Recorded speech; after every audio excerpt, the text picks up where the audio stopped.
Hey hi hello welcome back to my channel mrs.kalayaniyogananda vlogs. So ఈరోజు మన వ్లాగ్లో recipe వచ్చేసి ప్రజెంట్ ఉన్న సిచ్యువేషన్కి చాలా బాగా యూస్ అయ్యే కషాయాన్ని ఎలా ప్రిపేర్ చేసుకోవాలి ఇంట్లో ఉన్న ఇంగ్రీడియంట్స్తో అని నేను మీకు చెప్పబోతున్నాను. సో ఏమేమి ఇంగ్రీడియంట్స్ చూసేద్దాం. అల్లం, పసుపు, లవంగం, దాల్చిన చెక్క, అలాగే తులసి. ఈ 5 ఇంగ్రీడియంట్స్ మీ ఇంట్లో ఉంటే చాలు, మనం చాలా ఈజీగా కషాయాన్ని ప్రిపేర్ చేసుకోవచ్చు. సో మనం ముందుగా ఒక బౌల్ తీసుకొని అందులో కొన్ని వాటర్ యాడ్ చేసేసుకోవాలండి.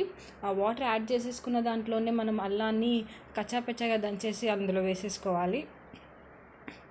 ఎందుకు అలా కచ్చాపచ్చాగా అంటే కొంచెం ఫ్లేవర్నెస్ వచ్చేవరకు. అలాగే 2 దాల్చిన చెక్కలు, 2 ఎక్కువ అయితే మరీ ఘాట్ అయిపోద్ది, నీళ్ళకి సరిపడే అంతనే తీసేసుకోవాలి. అలాగే 3 to 4 లవంగాయలు వేసుకుంటే చాలు. మరీ ఎక్కువ వేసుకున్నా కూడా ఘాటు చాలా బాగా అవుతాయి. సో తగినంతనే చూసేసుకోవాలి. నెక్స్ట్ మనం పసుపు కూడా యాడ్ చేసేసుకుందాం అందులో. పసుపు ఎలా ఎంత క్వాంటిటీ తీసుకున్నా పర్లేదు, పసుపు ఎందుకంటే చాలా మంచిది కాబట్టి. అలాగే తులసి కూడా యాడ్ చేసేసుకున్నాం. ఇప్పుడు ఈ బాయిల్ 10 to 15 minutes బాగా మరగనివ్వాలి. చూడండి ఎలా మరుగుతుందో, ఎందుకంటే అన్ని ఫ్లేవర్స్ వచ్చేవరకు బాగా మరగనివ్వాలి. ఇది ఏ ఏజ్ గ్రూప్ వాళ్ళైనా తీసుకోవచ్చు అండి.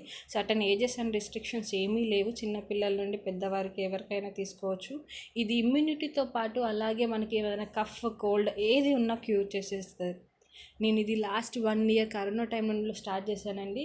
సో ఇది నాకు చాలా బాగా యూజ్ అయ్యింది. సో మీకెందుకు షేర్ చేసుకోకూడదు, కొంతమందికైనా యూజ్ అవుతుంది అనేసి నేను మీతో షేర్ చేసేసుకుంటున్నాను.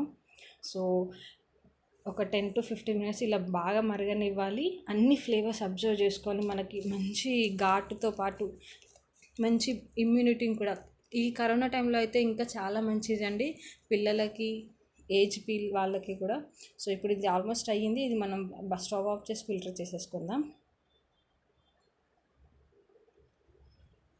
సో మీరు కనుక నా వీడియోస్ని ఫస్ట్ టైం చూస్తున్నట్టయితే ప్లీజ్ లైక్, షేర్, సబ్స్క్రైబ్ చేయండి. సో మన కషాయం ఇలా రెడీ అయిపోయింది చూడండి.